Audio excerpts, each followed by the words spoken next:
میں ایک عام آدمی کو انتہائی عام انداز میں یہ بتانا چاہوں گا، بغیر کسی ٹیکنیکل پیچیدگی میں لے جائے ہوئے، کہ ایسا نہیں ہے جیسا اہل حدیثوں کے بارے میں یا سلفیوں کے بارے میں یہ افواہ پھیلائی جاتی ہے کہ یہ وسیلے کے قائل نہیں ہیں۔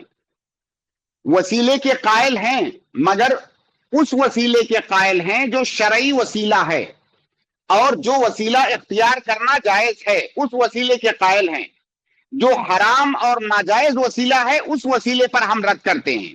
اب ہمیں یا ایک عام آدمی کو یہ جاننے کی ضرورت ہے کہ جائز وسیلہ کیا ہے، وہ کون کون سی چیزیں ہیں جن کا وسیلہ اختیار کر کے ہم اللہ تعالیٰ سے دعا کر سکتے ہیں۔ مختصر انداز میں 3 طرح کی چیزیں ایسی ہیں جن سے وسیلہ پکڑ کر کے ہم اللہ تعالیٰ سے دعا کر سکتے ہیں۔ پہلی بات تو یہ کہ اللہ تعالیٰ کے اسماء حسنہ اور صفات علیہ، اللہ تعالیٰ کے بہت سارے اسماء حسنہ ہیں، بہترین خوبصورت اچھے اچھے نام ہیں۔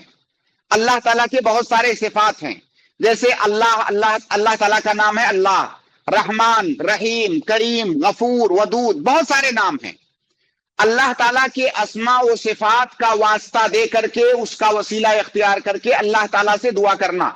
قرآن کریم میں اللہ تعالیٰ فرماتا ہے وَلِلَّهِ الْأَسْمَاءُ الْحُسْنَى فَادْعُوهُ بِهَا، اللہ تعالیٰ کے بہترین اور اچھے اچھے نام ہیں، ان ناموں کے ذریعہ سے اللہ رب العالمین کو پکارو۔ ان ناموں کے ذریعہ اللہ رب العالمین کو کیسے پکاریں گے؟ جیسے مثال کے طور پر آپ پریشان حال ہیں، آپ کو اللہ تعالیٰ کی رحمت طلب کرنی ہے، آپ اللہ تعالیٰ کو اس کی رحمت کا وسیلہ دیجئے، حوالہ دیجئے۔ اے اللہ تو رحیم ہے، میرے اوپر رحم فرما۔ اللہ تو رحمان ہے، میرے اوپر رحم فرما۔ آپ سے کوئی گناہ ہوا ہے، کوئی غلطی ہوئی ہے، آپ اللہ تعالیٰ کی مغفرت طلب کرنا چاہتے ہیں، آپ اللہ تعالیٰ کے نام غفار یا غفور کا وسیلہ اختیار کیجئے۔ اللہ تعالیٰ تو غفار ہے، میں تیرے غفار ہونے کے وسیلے سے تجھ سے دعا کرتا ہوں کہ تو میری مغفرت فرما۔ تو یہ ہوا اللہ تعالیٰ کے اسماء حسنہ اور صفات علیہ کا وسیلہ اختیار کر کے اللہ تعالیٰ سے مانگنا، اور اس کی دلیل میں نے قرآن کی آیت سے دے دیا۔ تو یہ وسیلہ کی پہلی قسم ہے جائز وسیلہ کی۔ دوسرا طریقہ یا دوسری قسم ہے جائز وسیلہ کی کہ اپنے نیک اعمال، وہ تمام اعمال جو آپ نے کیے ہیں ان میں سے کوئی بہترین عمل، اس کا وسیلہ دے کر کے، اس کا واسطہ دے کر کے اللہ تعالیٰ سے دعا کرنا۔ جیسے مثال کے طور پر آپ نے کچھ صدقہ اور خیرات کیا ہے، ظاہر ہے امید یہی ہے کہ آپ نے اللہ تعالیٰ کے لیے کیا ہے، اللہ کی رضا اور اس کی خوشنودی حاصل کرنے کے لیے کیا ہے۔ اب آپ کو کچھ مانگنا ہے، آپ اللہ تعالیٰ سے کہیے کہ اللہ تعالیٰ میں نے تیری رضا اور خوشنودی کے لیے میں نے صدقہ کیا ہے، اللہ تعالیٰ میں اس کا واسطہ دے کر کے تجھ سے فلاں چیز کا مطالبہ کرتا ہوں، میری فلاں حاجت ہے، میری فلاں ضرورت ہے، اللہ تعالیٰ تو اسے پوری کر دے۔ اللہ تعالیٰ میں تیرے لیے نماز پڑھتا ہوں اور تجھے راضی کرنے کے لیے میں تیری عبادت کرتا ہوں، اللہ تعالیٰ تو مجھے اس کے وسیلے سے میں دعا کرتا ہوں، اللہ تعالیٰ تو میری دعا قبول کر لے۔ تو یہ ہوا اپنے نیک اعمال کا واسطہ دے کر کے، اس کا وسیلہ اختیار کر کے اللہ تعالیٰ سے کچھ مانگنا۔ اللہ تعالیٰ میں تیرے نبی سے محبت کرتا ہوں، ظاہر نبی سے محبت کرنا عبادت ہے۔ اللہ تعالیٰ میں تیرے نبی سے محبت کرتا ہوں، میں اپنے اس نیک عمل کے وسیلے سے، اس کے واسطے سے تجھ سے کچھ مانگنا چاہتا ہوں، اللہ تعالیٰ میری فلاں ضرورت ہے، تو میری فلاں ضرورت پوری کر دے۔ اب یہ نبی سے وسیلہ نہیں ہوا، نبی سے جو آپ محبت کرتے ہیں، اور یہ محبت ایک نیک عمل ہے، آپ اپنے اس نیک عمل کو واسطہ بنا رہے ہیں کہ اللہ تعالیٰ میں تیرے نبی سے محبت کرتا ہوں اور میں یہ محبت تیرے لیے کرتا ہوں۔ اب یہ میرا عمل اللہ تعالیٰ تجھے اگر پسند ہے تو میرے اس عمل کا واسطہ، میرے اس عمل کا وسیلہ تو میری فلاں مراد پوری کر دے۔ یہ نیک عمل کا واسطہ وسیلہ ہوا۔ اور اس کی دلیل صحیح بخاری کی وہ روایت ہے، بہت لمبا جو واقعہ ہے، اور ہمارے ناظرین نے بھی شاید کئی بار وہ واقعہ سنا ہوگا، جو 3 لوگ غار میں پھنس جاتے ہیں اور جب کوئی سبیل نہیں ان کے سامنے نظر آتی ہے نکلنے کی، تو تینوں آپس میں مشورہ کر کے کہتے ہیں کہ ہم میں سے ہر آدمی اپنے نیک اعمال کو یاد کرے اور اس کے وسیلے سے اللہ تعالیٰ سے دعا کرے، تو اللہ تعالیٰ شاید ہمیں یہاں سے نجات دے دے۔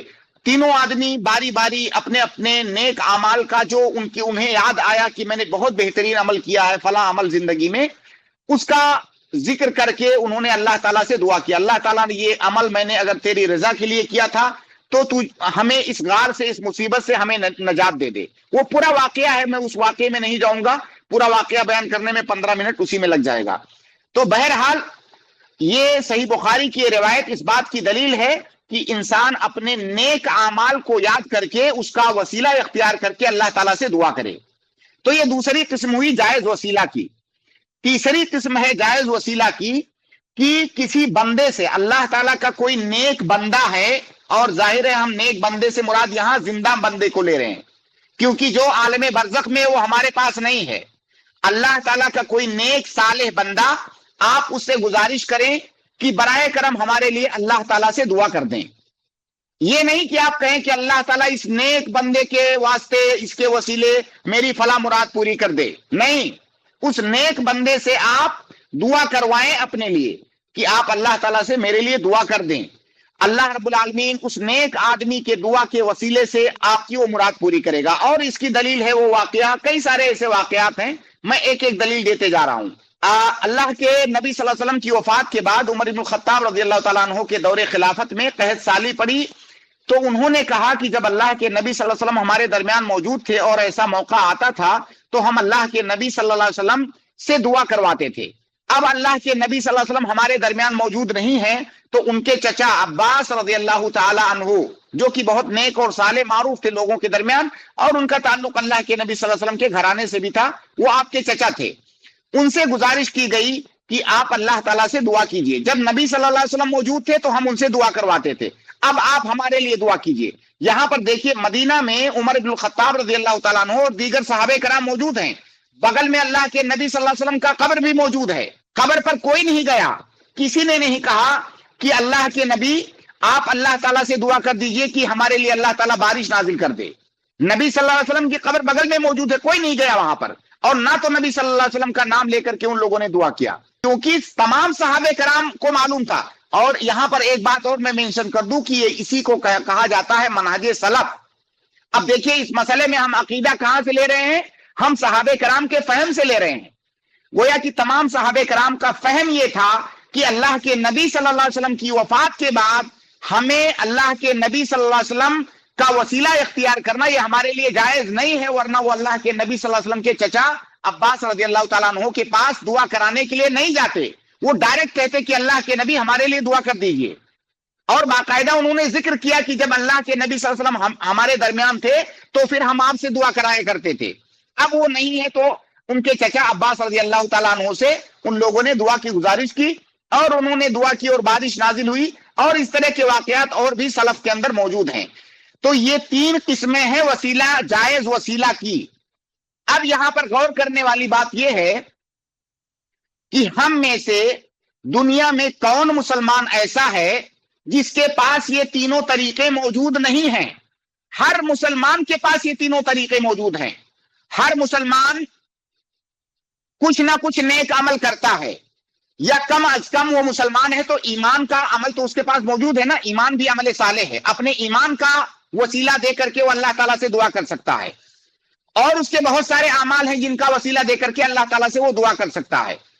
اسی طرح سے ہم میں سے ہر مسلمان اللہ تعالیٰ کا نام, اللہ تعالیٰ کے اسما اور اس کے صفات کا وسیلہ دے کر کے اللہ تعالیٰ سے دعا کر سکتا ہے.